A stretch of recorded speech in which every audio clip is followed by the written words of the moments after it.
Selamat pagi, perkenalkan saya atas nama Felicitas Lorena Dagut dengan NIM 1903030006 kelas A semester 3 jurusan Sosiologi Fakultas Ilmu Sosial dan Ilmu Politik Universitas Nusa Cendana akan mempresentasikan tugas ujian tengah semester mata kuliah Teori Sosiologi Modern. Langsung saja berkaitan dengan paradigma sosiologi. Paradigma berasal dari bahasa Inggris paradigm yang berarti model pola contoh. Dalam kamus ilmiah populer, paradigma dapat diartikan sebagai contoh,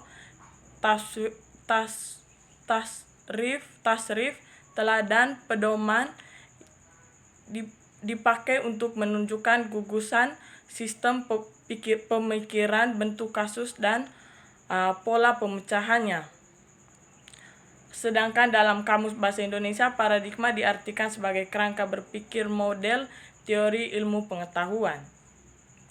Istilah paradigma pertama kali diperkenalkan oleh fisikawan Amerika Thomas Samuel Kuhn dalam bukunya The Structure of Scientific Revolution, dan kemudian dipopulerkan oleh Robert Friedrichs dalam buku Sociology of Sociology.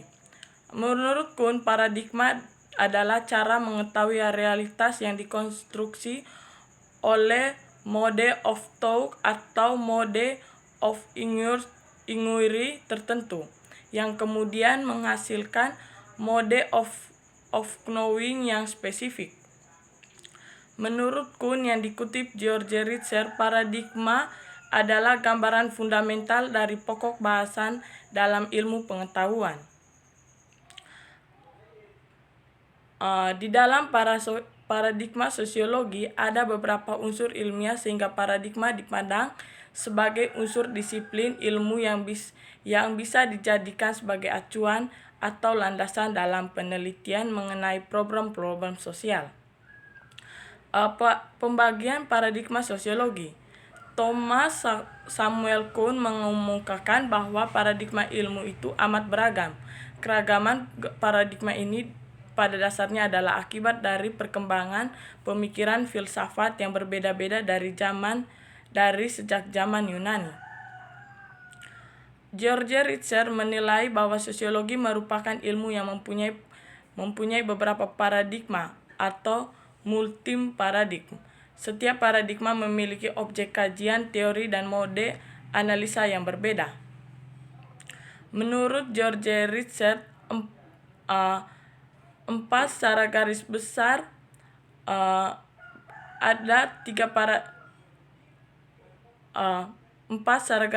ada paradigma yang mendominasi dalam keilmuan sosiologi. Yang pertama, paradigma fakta sosial.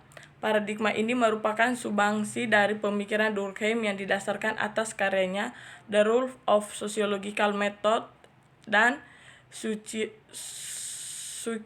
Suicide. Paradigma fakta sosial dirintis Durkheim sebagai antitesis atau tesis Comte dan Herbert Spencer.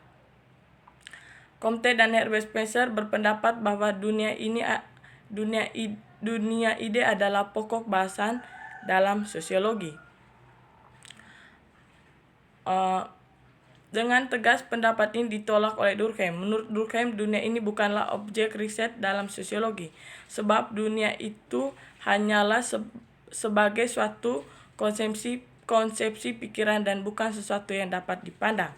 Bagi Durkheim, pendapat Comte dan Herbert Spencer ini menjerumuskan sosiologi dalam bidang filsafat dan tidak berdiri sendiri, padahal sosiologi adalah ilmu yang berdiri sendiri dan lepas dari bidang filsafat. Durkheim tidak hanya melihat dalam konteks yang nyata, material saja, melainkan juga berkaitan dengan di luar materi. Untuk mempermudah memahaminya, Durkheim membagi fakta sosial menjadi dua bentuk, yaitu fakta sosial material yang terdiri dari sesuatu yang dapat dipahami, dilihat, dan diamati.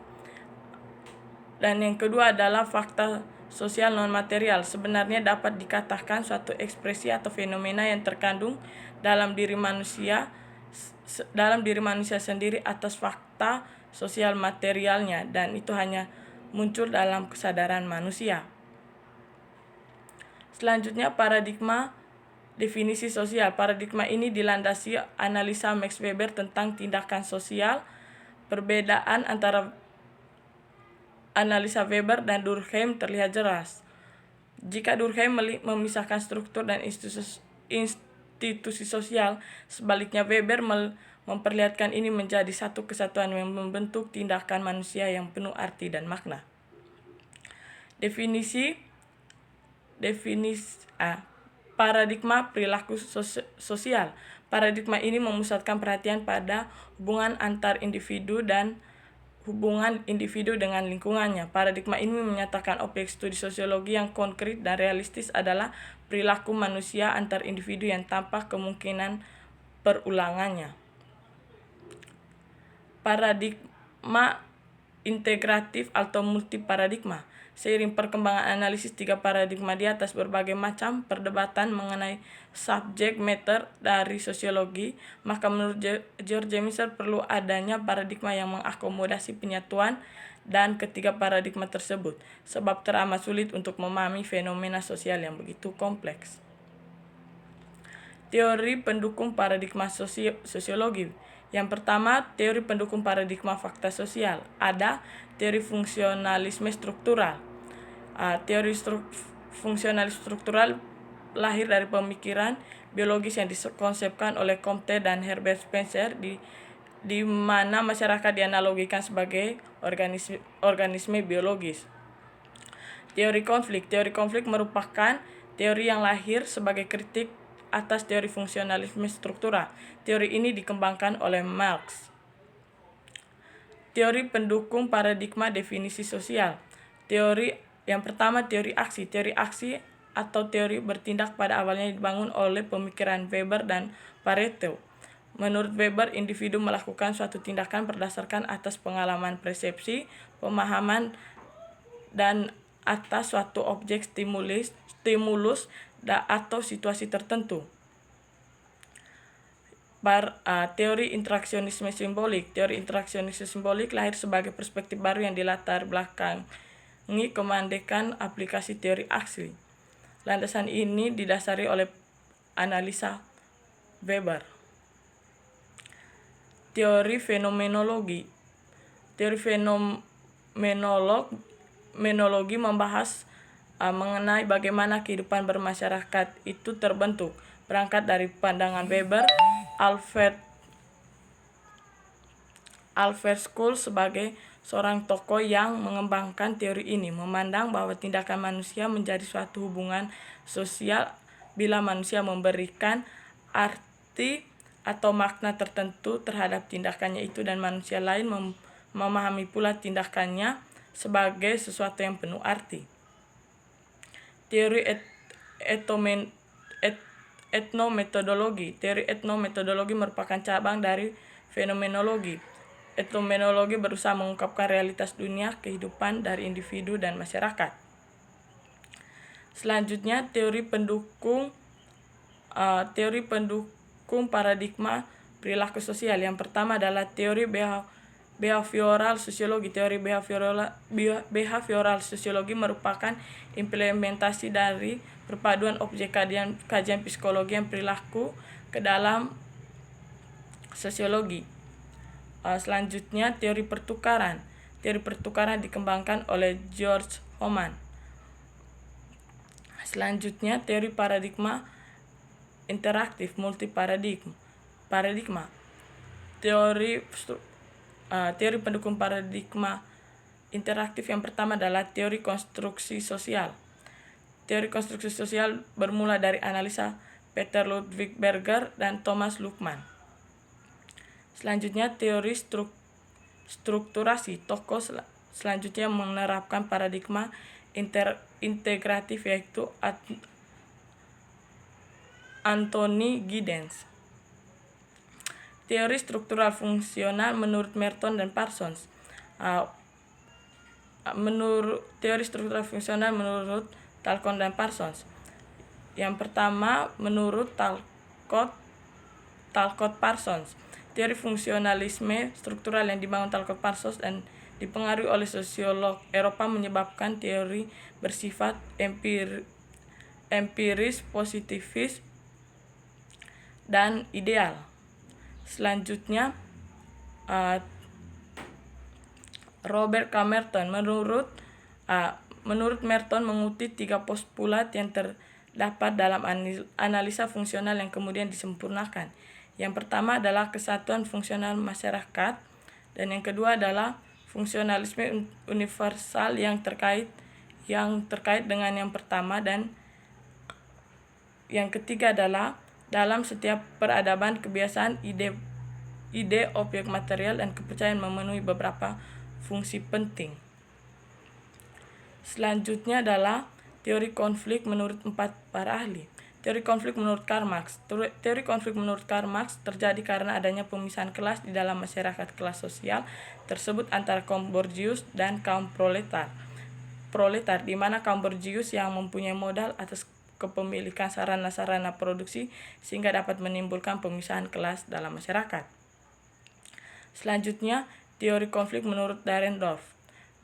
Teori konflik menurut Dahrendorf di sini adalah dalam setiap kelompok seseorang berada dalam posisi dominan berupaya mempertahankan status quo, yang berarti orang tersebut mempertahankan keadaan yang tetap seperti keadaan sebelumnya.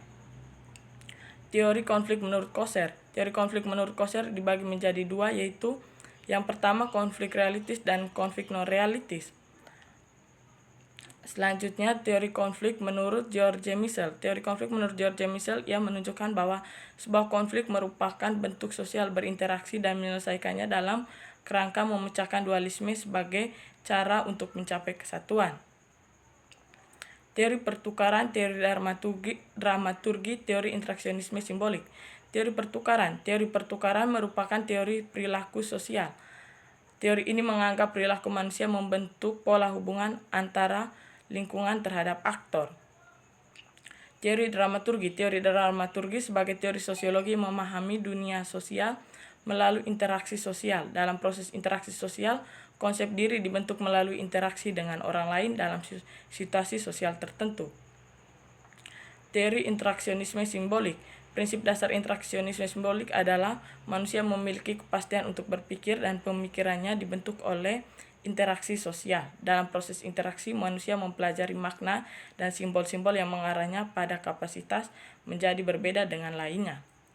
Sekian hasil presentasi UTS saya. Mohon maaf apabila saya melakukan kesalahan dalam saya menyampaikan materi. Terima kasih atas perhatiannya. Selamat pagi.